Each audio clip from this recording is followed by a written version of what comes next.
I am 65 years old, and he is 26. A tale of true infidelity. I suppose true living eluded me until I reached the age of 65. I mused inwardly. Harold, what has he kept me from all these years? What have I denied myself? This internal inquiry struck me as both a reprimand and a revelation. Bruce remained silent, his gaze fixed upon me. That instilled in me a sense of bravery. He offered his support, not through touch, but through the depth of his gaze. As I adjusted the strap of my dress, lost in thought, "Greetings to you.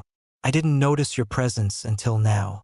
I was merely recounting a small tale about our experiences. Allow me to begin anew, providing you with a complete understanding of how everything transpired."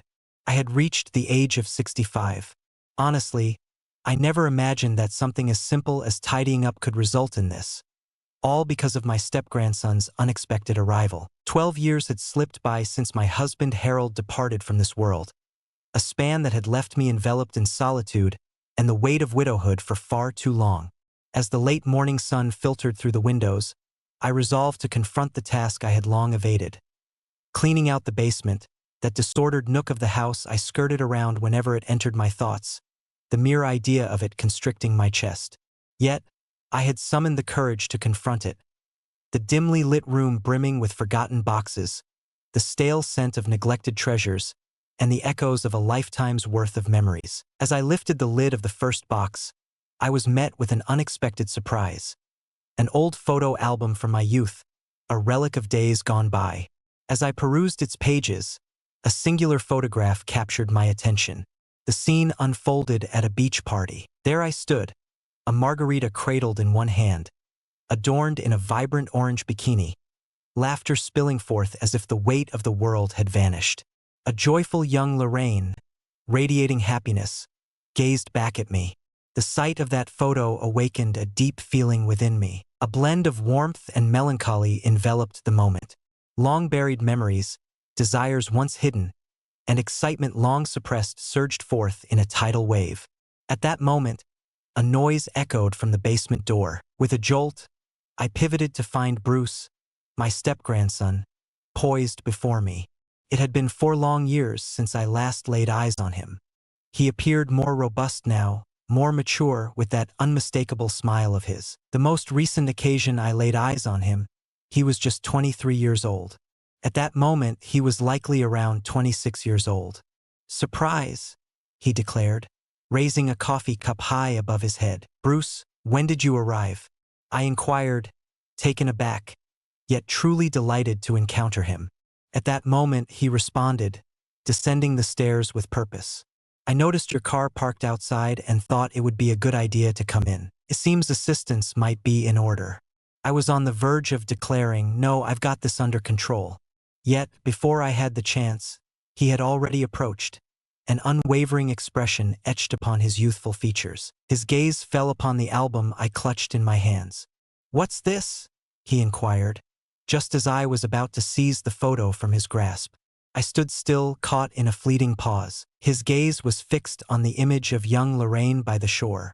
He gazed at it for what seemed like a lifetime before finally turning to face me. "Is this you?" "Indeed," I replied, a nervous chuckle escaping my lips. The untamed years of my youth, a time filled with adventure and spontaneity. Bruce's eyes moved from the photograph to meet mine. In his eyes lingered a blend of admiration and astonishment. It was simultaneously disconcerting and strangely comforting. "It's quite strange to envision you in this light, yet undeniably impressive," he remarked with a smile. "If you find pleasure in these small revelations, come along to my channel for even more. Be sure to subscribe and activate notifications, for this tale is only beginning to unfold.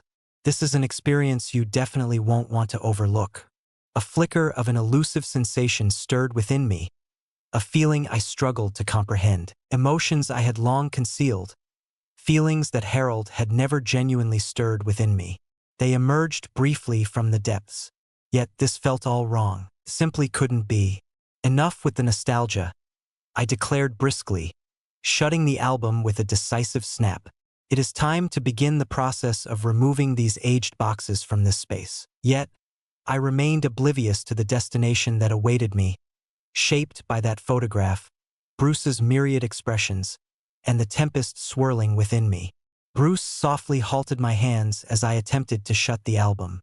"We truly ought to examine this," he remarked, straddling the line between jest and earnestness. "It's astonishing to witness you in such a youthful, lively, and transformed state. Let us explore a bit further." For a fleeting moment, I found myself in a state of hesitation. Not every image in that album bore the mark of innocence.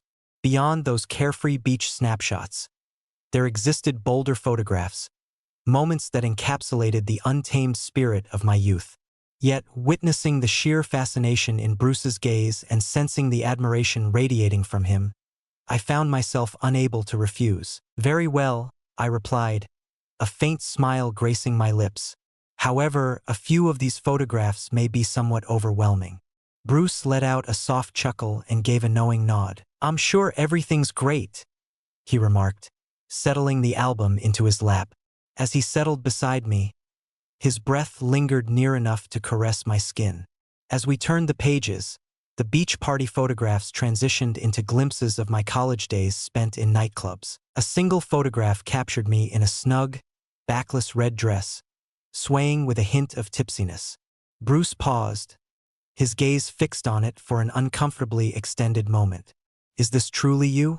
he inquired, his gaze flitting between the photograph and myself, his expression illuminating with a blend of wonder and intrigue. "Indeed," I responded with a hint of shyness. "It was merely the essence of youth, you see. Times were not the same in those days." Bruce paused, a moment of silence stretching between them, before finally uttering, "You're incredible." He paused, then continued, "All this time I've only ever seen you as my grandmother. But you were like a complete, party girl." His words ignited a blush upon my cheeks, yet simultaneously awakened a stirring deep within me. I reflected on how Harold had never expressed that level of admiration towards me. Even in my youth, he maintained a demeanor that was distant, cold, and unyieldingly strict. Yet Bruce, he stood apart. The expression in his eyes conveyed a depth of meaning that his words could never articulate. With each turn of the page, the images in the album grew more striking. I found myself laughing with friends, clad in a brief pair of shorts and a bikini top. Another captured me twirling in a nightclub, adorned in a daring black dress. Bruce smiled gently and remarked, "It's a privilege to witness these. Your beauty was nothing short of breathtaking, even in your younger days." Harold was a fortunate soul. His words enveloped me in warmth, yet they stirred within me an unfamiliar sensation, something peculiar. The deeper I sensed Bruce's gaze, his intrigue, the clearer it became that an undeniable attraction was forming between us. He embodied the essence of the man I had envisioned in my youth, self-assured, openly appreciative, and enthusiastic about uncovering the facets of myself I had long concealed. As we turned to the final page, Bruce shut the album, yet his gaze remained fixed on me. "Lorraine," he murmured softly, "you are truly extraordinary." His words took me by surprise and stirred something deep within me. It felt like an eternity since someone had gazed at me with such intensity or spoken words that resonated so deeply within me. As my gaze met Bruce's, I sensed the atmosphere around us thickening. A subtle change was in the air. Amidst the chill and the gritty ambience of the basement, an unexpected warmth began to swell within me. Bruce's presence rejuvenated my spirit, stirring a sense of youth within me once more. Simultaneously, I found myself utterly unaware of the destination these emotions were guiding me toward. As Bruce shut the album and faced me, I could still see that profound admiration reflected in his gaze. "Lorraine," he said, his voice a soft murmur, yet imbued with unwavering sincerity. "Having perused all those images, I feel compelled to express this. You appear as timeless as ever. Your youthful appearance and undeniable beauty continue to shine through." The compliment momentarily left me speechless. Even in my younger days, I was unaccustomed to hearing such words, particularly from Harold. My heart raced, a gentle warmth blossoming in my cheeks. "Thank you, Bruce," I remarked, "yet it's undeniable that the passage of time has left its mark on me. Yet, I hesitated for a brief moment, summoning my resolve before proceeding. Perhaps age has graced me with wisdom, yet my yearnings remain as vivid as ever. I have never released my grip on them. Bruce smiled, his emerald gaze fixed on me, steadfast and unyielding. I can feel that, he remarked. Your beauty transcends the ordinary. It is utterly enchanting. My gaze inevitably drifted across his broad, athletic frame for a fleeting moment. His towering presence, broad shoulders, and gently tousled blonde locks exuded the charisma of a cinematic icon. What captivated me most was the blend of confidence and gentleness reflected in his green eyes. It's intriguing to hear such words from a person of your caliber, I remarked. With a subtle smile, I remarked, Harold was nothing like you. He exuded an air of tranquility, maintaining an enigmatic distance. He never managed to evoke any genuine surprise or excitement within me. He was a good man, yet Bruce inclined his head, his attention fully captured. Yet, not the type of man you truly wished for, am I correct? He inquired. I considered averting my gaze, yet found myself unable to do so. Indeed, I must admit that Harold never quite matched the excitement or passion I had hoped for. While I wouldn't label him as a bad man, there was an undeniable sense that something essential was absent. Bruce paused, his silence stretching for a heartbeat, before he offered me a soft, assured smile. Perhaps it's crucial for you to understand that, he remarked. Perhaps this is the moment to explore what truly satisfies that emptiness. His words ignited a flame within me. The manner in which this young man expressed his interest in me, grasped my thoughts, and spoke with such assurance ignited a thrill within me that had long lain dormant. In that instant, it became clear to me that Bruce was not merely distinct from Harold. He embodied the very essence of the man I once envisioned in my youthful fantasies.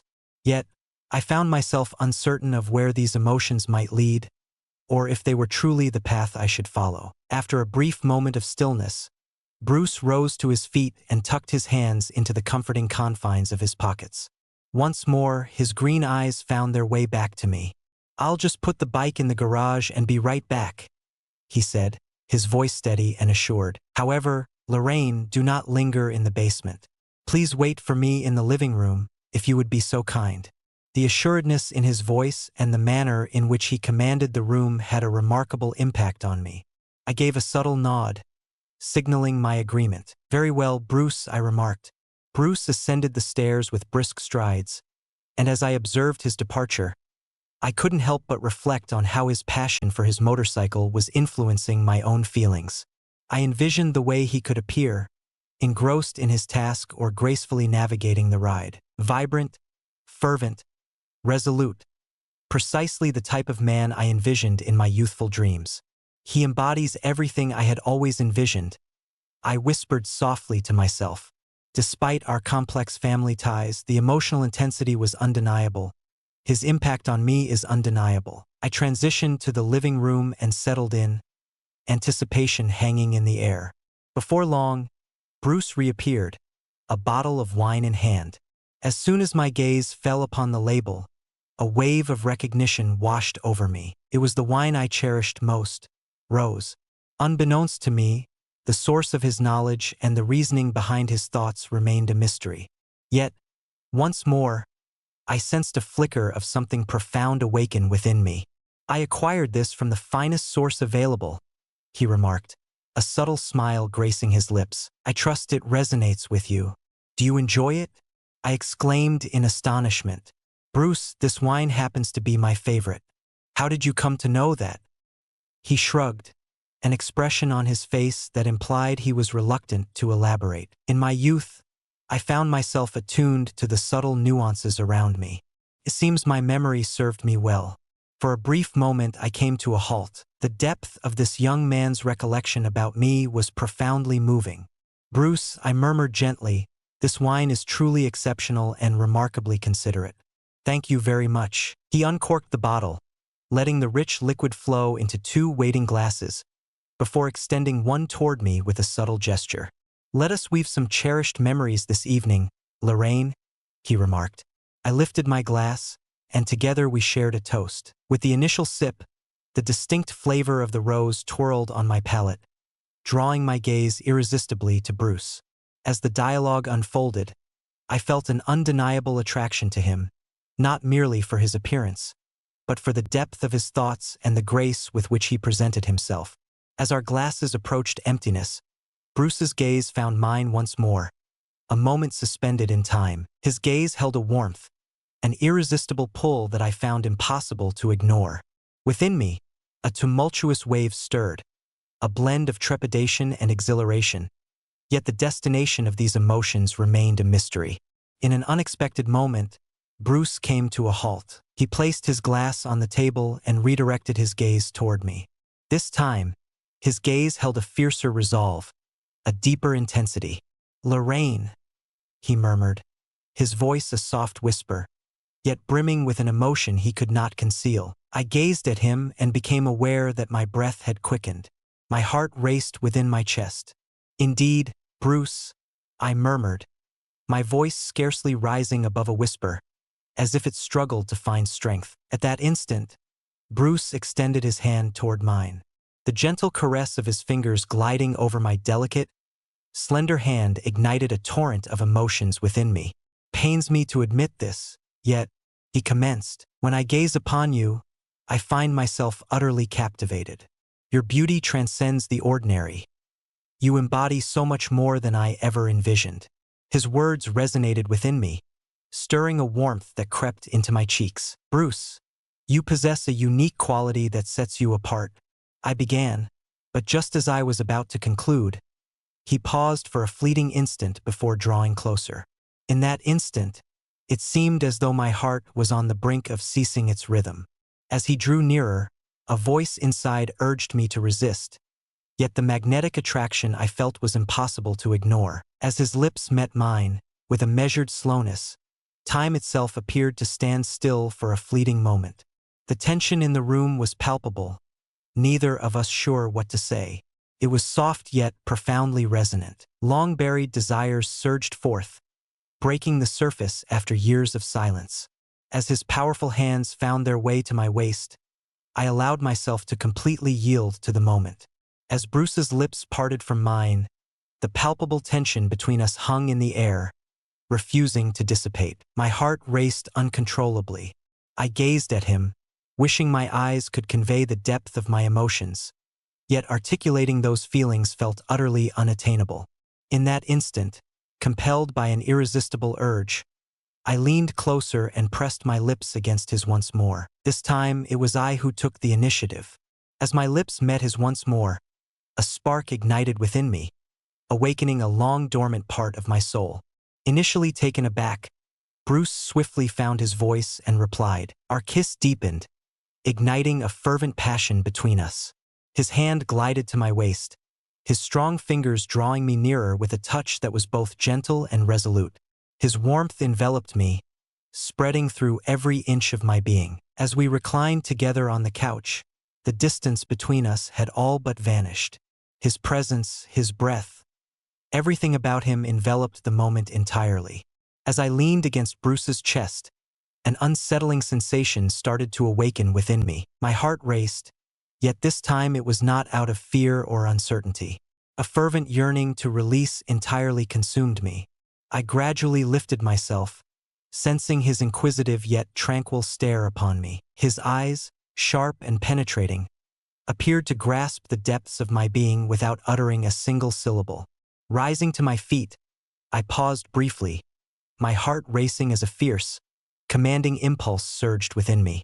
My fingers brushed against the delicate straps of my dress, which began to feel like shackles, restraining my every move. Bruce remained silent, his gaze fixed upon me, in some inexplicable way that instilled a sense of courage within me. He offered his support, not through touch, but through the depth of his gaze. As my fingers curled around the straps and gradually eased them down, the dress cascaded off my shoulders, descending softly to the floor. The fabric enveloped my bare feet, akin to a gentle, soft puddle. At that instant, I was able to draw in a breath at last. It transcended mere physicality. It was a profound symbol, a shedding of years of restraint, a liberation of the self at long last. As I redirected my attention to Bruce, the unmistakable admiration and awe etched across his face captured my attention. He remained silent, yet comprehension flowed between them. This marked a moment of transcending my own boundaries, embracing my true self wholeheartedly. Bruce gradually rose from his seat, extending his hand in my direction. His touch was, as ever, a blend of tenderness and strength. Yet, in that moment, I found myself not merely holding him close, but also welcoming every part of my being. For a complete 15 minutes, I remained in that precise position on the couch, hardly shifting at all. I teetered on the brink of unconsciousness, yet somehow I found the strength to persevere. Perhaps it was the accumulation of years spent yearning that forged this peculiar strength within me. Bruce's broad, powerful frame had always captivated me, but now, the depth of my attraction had reached an entirely new dimension. I found myself utterly breathless, as though I had just abandoned the entirety of the world. My heart raced, my body quivered, and every fiber of my being resonated with the weight of his presence. For the very first time, I experienced a profound physical exhaustion that was nothing short of exhilarating. It was not a constraint, it was a release. Amidst the torrent of these intense feelings, my thoughts drifted into an unusual contemplation. It was only in this moment that I realized I had never truly lived. I mused inwardly. Harold, what has he kept me from all these years? What have I withheld from myself for such an extended period? This introspective inquiry resonated as both a subtle defiance and a long-awaited enlightenment. Bruce, panting softly, raked his fingers through his tousled hair. The realization that he was equally touched by the situation brought me a sense of solace. He offered a subtle smile, adjusting his disheveled hair, and in a soft tone, he remarked, "I'm going to take a shower." In that instant, I sensed the glimmer in his gaze, the gentleness in his tone, and the serene resolve that underpinned it all. In an instant, the world around me transformed into something undeniably tangible. I observed Bruce retreat into the distance, yet my thoughts remained ensnared by the recent events and the poignant happiness of uncovering my true self at such a late stage in life. If you've journeyed to this point, it's clear that my narrative has resonated with you. There is an abundance of insights waiting to be unveiled, and you certainly won't want to overlook any of it. Be sure to tap that follow button, activate notifications, and share your thoughts on this tale in the comments. I eagerly anticipate your insights, so let's engage in conversation in the comments section. Your support is invaluable to me,